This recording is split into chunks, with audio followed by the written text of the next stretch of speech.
welcome back to my channel. It's Lovely OT. Today's video, I'm going to tell you guys in a very short amount of time what I do as an occupational therapist. I think that because it is Occupational Therapy Month, why not revisit that topic? And I did do a what is occupational therapy video like years and years ago, so I think an update would be great. And also, of course, I've changed a lot, I've grown a lot as a clinician, so yes. In a very short explanation, in layman's term, what I do as an occupational therapist is to basically provide services to patients. We usually work with the whole lifespan, so all the way from peds, so from kids, babies, all the way to geriatric population hospice, okay? So we work with everybody in between. I also work in many different settings. I work in the hospital. I could work in a skilled nursing facility, assisted living. I could work from home, so home therapy. I could work in a school. I can work in the community. I can do outpatient. So there's a lot of different settings that OTs can also work at, which is great. You have so many options and so many different things that you can do with it. Now, what do I do?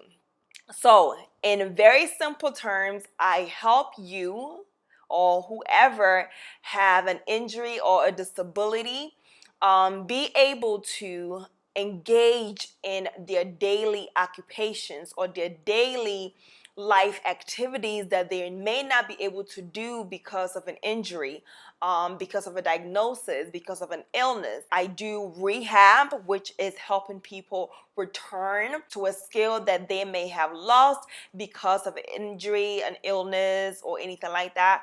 Or we also do habilitation, which is helping people develop the skills in the first place. So for example, if I am working with a child who was born with a disability and therefore they are not able to develop at a normal pace or a normal phase, my job would be as an occupational therapist to make sure that I provide habilitation to that kid so they can learn different skills that they need to be able to function at that age, and the things that they are supposed to be able to do at that age. So that's the two different things, but it's pretty much the same thing. So we work on self-care. So when you get up in the morning, do your self-care, dressing, toileting, bathing, anything like that, we do that, help you develop the skills so that you can do that. If you have lost the skills, we can teach you different ways to do it.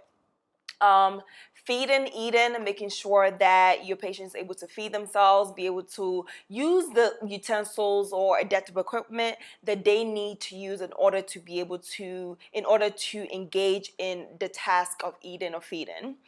We also do rest and sleep.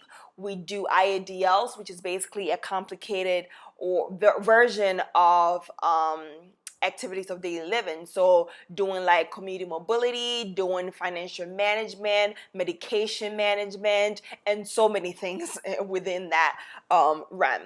We work on play with kids, we work on social participation, we work on just so many different education, just anything really that you find meaningful, that you feel like you should be able to do. However, you cannot do it because of an injury, because of an illness, because of a disability.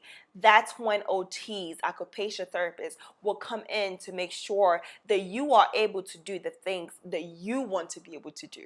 So that's it. I hope that I made this as simple as possible. That was my plan. That was my plan, to really make the explanation of what I do very simple so that anybody, anywhere who's watching this video can understand what I'm saying in very simple terms. Make sure that you guys follow me on Lovely OT on Instagram, because I do a whole lot more on Instagram because it's just a lot easier to do videos and provide content and stuff like that on Instagram. So if you're not already following me on there, you should definitely do that. Another thing that I wanted to tell you guys is that I do have an ebook for if you're interested in becoming an occupational therapist. I basically have a blueprint where I walk you through the process to get to OT school. And then I'm working on a second ebook to help you through OT school. So stay tuned for that. So I hope that this video was helpful. If it was, definitely let me know. If you have any other questions, absolutely let me know down below. Thank you so much for watching, and I'll see you in the next video. Bye, guys.